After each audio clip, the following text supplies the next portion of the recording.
Risque de détresse alimentaire au Soudan du Sud, une conséquence de la guerre civile qui ravage le pays depuis 17 mois.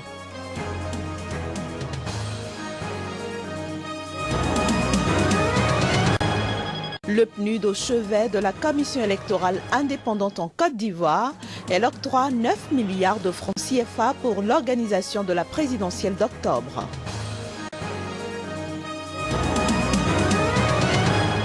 Enfin, nous parlerons de l'affaire de corruption qui entache l'image de la FIFA. Joseph Blatter exclu de démissionner.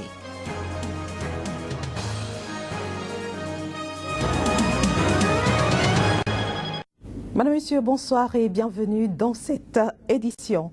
Tout d'abord, sachez que la Banque africaine de développement a un nouveau président. Il s'agit du ministre nigérian de l'Agriculture, Akinwumi Adesina, a été élu ce jeudi à Abidjan, Côte d'Ivoire, avec 58,10% des voix après 6 tours de scrutin. Il remplacera donc le Rwandais Donald Kaberuka à la tête de cette institution. Son élection intervient à la veille de l'investiture du nouveau président nigérien Muhammadu Buhari. Voici le portrait du nouveau président de la Banque africaine de développement. Âgé de 55 ans, Akinwumi Adesina fut le dernier ministre nigérian de l'Agriculture et du Développement rural sous la présidence de Goodluck Jonathan. Avant sa nomination, il était vice-président des politiques et des partenariats de l'Alliance pour une révolution verte en Afrique. Père de 2 enfants, Akinwumi Adesina est titulaire d'un doctorat en économie agricole à l'Université de Purdue aux États-Unis d'Amérique depuis 1988. Il a plus de 20 ans d'expérience dans le domaine de l'agriculture sur le continent où il a œuvré pour la lutte contre la pauvreté des paysans et l'insécurité alimentaire. Le nouveau président de la Banque africaine de développement a un parcours exceptionnel. La relance de sa carrière se situe en 1988 lorsque l'homme bénéficiait de la bourse de recherche de la Fondation Rockefeller, un organisme qui promeut le progrès scientifique et le bien-être dans le monde entier. Akinwumi Adesina a occupé des postes et pas les moindres dans plusieurs centres internationaux de recherche agricole. Il a été consultant sur les questions de développement agricole et était le principal organisateur du sommet africain sur les engrais pour les chefs d'État en 2006. En juillet 2007, il s'est vu décerner le titre Yara pour la révolution verte en Afrique pour son travail réalisé dans le domaine des intrants agricoles et sa participation dans la création de réseaux agro-commerciaux en Afrique. Un an plus tard, Akinwumi Adesina reçoit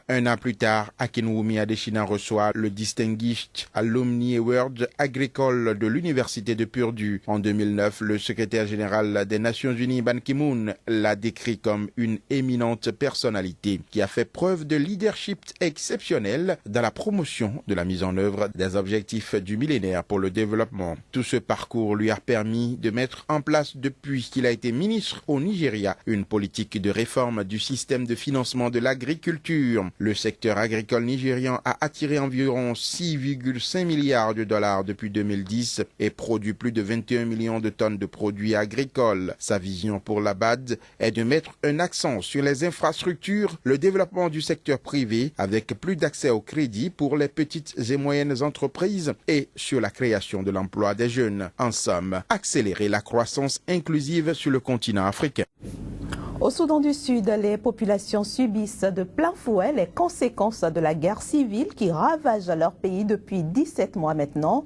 Une guerre qui a plongé la moitié de cette population dans le besoin d'une aide humanitaire. Si rien n'est fait d'ici 4 mois, la situation pourrait se généraliser. Le PAM fait un essai réussi d'envoi de paquets d'huile végétale par parachutage. Le personnel du programme alimentaire mondial arrivant dans la zone de parachutage des colis pour les récupérer puis procède à la distribution de la nourriture, du sorgho, des légumes, de l'huile végétale, du sel. Des enfants reçoivent des céréales spécialement renforcées pour prévenir une aggravation de la malnutrition. Le programme alimentaire mondial fournit des repas pour 220 000 enfants dans les écoles de 7 États non touchés par les conflits au Soudan du Sud.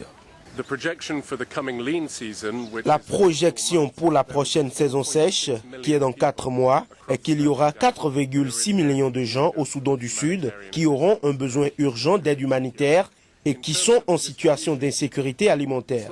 En termes de distribution, un peu plus de la moitié d'entre eux, 2,5 millions, se trouvent dans les zones les plus affectées par les conflits et la guerre civile. Aujourd'hui, l'on peut dire que la situation est meilleure. Dans les mois à venir, avec la flambée de la violence, l'aide humanitaire peut ne plus parvenir aux zones qui en bénéficient à ce jour. C'est très difficile de se procurer de la nourriture et tout est très cher, et avec l'insécurité grandissante, cela va devenir très difficile de trouver de la nourriture. Le prix du sac de 50 kg de farine a triplé en un an. La tendance est la même pour le riz, les haricots, l'huile. Selon l'ONU, près de la moitié des 12 millions d'habitants du pays a besoin d'assistance humanitaire et certaines zones sont au bord de la famine. Avant même le conflit, le Soudan du Sud était déjà un des pays les plus dépendants de l'aide internationale.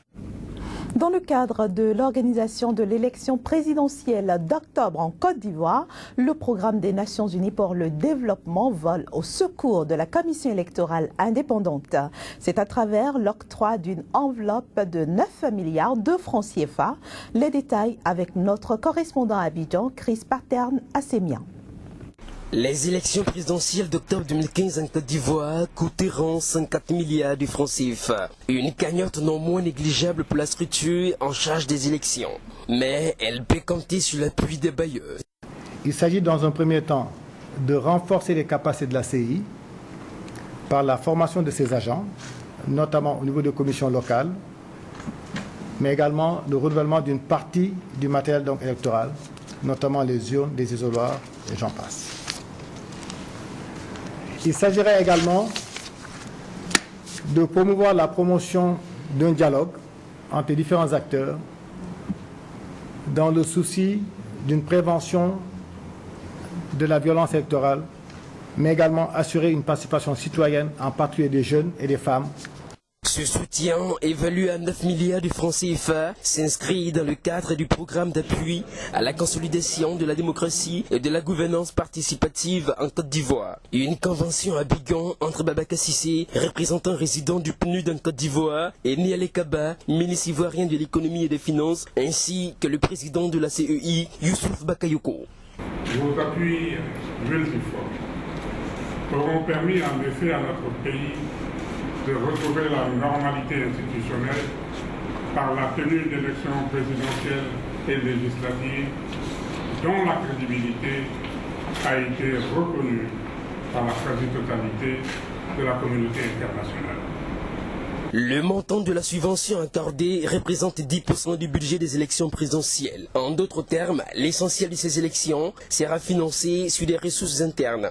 Première élection après la crise électorale de 2010, les présidentielles d'octobre constituent un enjeu de taille pour les Ivoiriens aux yeux de la communauté internationale dans la conduite et la bonne tenue du processus électoral. Parlons maintenant football. Michel Platini, président de l'UEFA, a indiqué avoir demandé ce jeudi à Joseph Blatter, président de la FIFA, de démissionner. Mais pas question pour Joseph Blatter qui se défend en affirmant qu'il ne peut surveiller tout le monde. C'était lors de son discours d'ouverture au 65e congrès de l'organisation. Les images. Attaque frontale de dirigeants footballistiques et politiques européens, critiques acerbes dans la presse et objet de tensions russo-américaines, Joseph Blatter est au centre d'une énorme tempête internationale avant l'élection où il briguera un 5e mandat de président de la FIFA. Des voix s'élèvent de toutes parts contre le Suisse après la révélation déflagration mercredi de 2 procédures judiciaires concernant la FIFA ouvertes par les justices américaines et suisses pour corruption présumée à grande échelle avec arrestation à Zurich de 7 élus de la FIFA et perquisition de son siège. Michel Platini, président de l'UEFA, qui avait renoncé l'été dernier à se présenter face à Blatter, lui a demandé de se retirer. Je lui ai dit, écoute Zep, on a commencé ensemble en 1998. C'est à Singapour qu'on s'est mis d'accord pour l'avenir de la FIFA. Nous avons gagné ensemble, nous avons travaillé ensemble. Aujourd'hui, je viens te demander de quitter la FIFA, de démissionner de la FIFA, de partir de la FIFA. Parce que l'image est mauvaise, on ne peut plus continuer comme ça. Sa confédération avait demandé mercredi le report du congrès et de l'élection présidentielle en vain. Joseph Blatter a rencontré les présidents ou représentants des 6 confédérations continentales dans la matinée avant de se poser en défenseur de l'intégrité de la FIFA. Pour lui, les prochains mois ne seront pas faciles pour la FIFA, mais il juge important de restaurer la confiance. La tempête déclenchée mercredi profitera-t-elle au prince jordanien Ali Ben Al-Hussein, seul candidat face à Blatter? Les gens en ont marre. Les gens ne veulent plus un président que j'aime bien pourtant, mais n'en veulent plus. Voilà, et moi non plus. J'ai toujours dit que c'était important que la FIFA soit forte, et aujourd'hui la FIFA n'est plus forte. À noter aussi le soutien apporté au prince Ali par l'Australie, membre de la Confédération asiatique. Une autre confédération s'est également prononcée, mais de manière opposée. La Confédération africaine de football a réitéré son soutien à Blatter en l'expliquant par le train de mesures impulsé à la FIFA depuis quelques années pour l'amélioration de la gouvernance. La base de l'élection est simple, une voix pour chacune des 209 fédérations. L'UEFA compte 54 membres, mais ne dispose que de 53 voix, Gibraltar n'étant pas reconnu par la FIFA. L'Afrique en possède 54, l'Asie 46, la CONCACAF 35, l'Océanie 11 et l'Amérique du Sud 10. Parlant toujours de l'affaire FIFA, je reçois sur ce plateau mon collègue Johannes Toano. Johannes, bonsoir. Cette attaque. Alors, la FIFA avait déjà anticipé hier en suspendant tous ces responsables qui étaient mêlés à cette affaire. Mais aujourd'hui, il y a certaines fédérations qui sont allées. On apprend que Jeffrey Webb, vice-président de la FIFA et président de la CONCACAF, vient d'être révoqué par sa fédération. Donc, ses électeurs n'en veulent plus, vu ce scandale de corruption qui entache cette zone-là. On rappelle que la plupart des élus qui ont été arrêtés viennent de cette zone CONCACAF qui regroupe une certaine partie de l'Amérique du Nord et aussi de la zone des Caraïbes. Alors, est-ce que Joseph Blatter garde encore de fortes chances d'être réélu? Apparemment oui, parce que il est quand même assez influent malgré toute cette attaque, malgré... Et on le voit très serein aussi. Oui, plutôt serein. C'est quand même dans l'habitude de l'homme. Il a quand même déjà reçu beaucoup de coups depuis son élection en 98. Il y a suffisamment eu de scandales de corruption, mais il est encore debout. Et surtout parce que le gros contingent d'électeurs, c'est quand même l'Afrique, avec 54 voix. Et bien, l'Afrique est toujours derrière cette Blatter. Il y a aussi l'Asie, il a encore des soutiens dans ces zones-là. Donc ce n'est pas évident, même si l'UEFA de Michel Platini, avec 53 électeurs, n'est pas pour Blatter, ce n'est pas encore évident que Blatter puisse tomber, puisqu'il vient d'affirmer à ce congrès-là qu'il allait travailler pour épurer la corruption de la FIFA. Et on constate justement beaucoup de récupération à cause de ce scandale qui frappe la FIFA. Bien sûr, parce que ce n'est pas que la FIFA qui est aujourd'hui dans l'œil du cyclone, il y a aussi de gros partenaires de la FIFA, dont Nike et Adidas par exemple, parce qu'il y aurait des contrats frauduleux. Donc ces organisations-là ont besoin de communiquer et de se repositionner vu ce qui va venir prochainement. Et l'ONU aussi vient de publier un communiqué disant qu'il faudrait renégocier les termes du contrat qu'il a lié à la FIFA parce qu'on ne peut pas collaborer avec des gens qui ne sont pas entre griffes clean. Voilà. Et puis pour finir, il y a aussi l'association des joueurs uruguayens qui vient de dire qu'il faut lever de suspension Luis Suarez, l'attaquant qui avait mordu Giorgio Chiellini à la Coupe du Monde 2014 parce que la FIFA étant une organisation corrompue, certaines de ces décisions ne pouvaient pas être crédibles. Il fallait libérer Luis Suarez pour lui permettre de jouer, pourquoi pas, la Copa América qui débute dans quelques semaines. Merci beaucoup Johannes Toano pour toutes ces explications sur l'affaire FIFA. Chers amis téléspectateurs, nous sommes au terme de cette édition. Merci de nous avoir reçus chez vous. Très bonne suite de programmes sur Sika TV.